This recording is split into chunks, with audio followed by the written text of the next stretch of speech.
இந்த பதிவில் இந்த வருஷம் மே 31 வந்து வந்த நியூஸ் பேப்பரில் கீழடியில் சுடுமண் தட்டு வடிகால் வந்து கண்டெடுத்திருக்காங்க.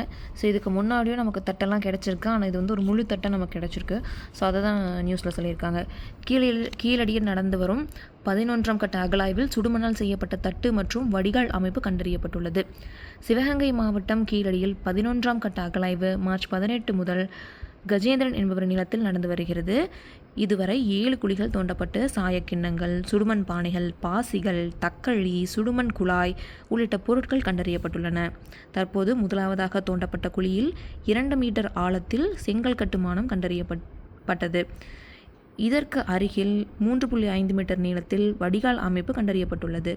இதன் நடுவே 10 சென்டிமீட்டர் அகலத்தில் தண்ணீர் அல்லது வேறு ஏதாவது திரவம் வெளியேறும் வகையில் இந்த அமைப்பு ஏற்படுத்தப்பட்டுள்ளது.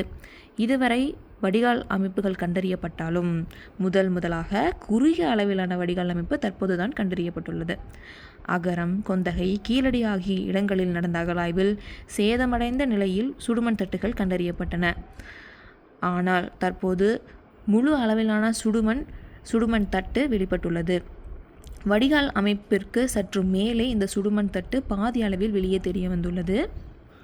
அதாவது இந்த பிக்சரில் இருக்க மாதிரி சுடுமண் தட்டு முழுமையாக வெளியில் எடுக்கும்போது தான் அதனுடைய பயன்பாடு, அளவுகள் உள்ளிட்டவை தெரிய வரும். So thank you everyone.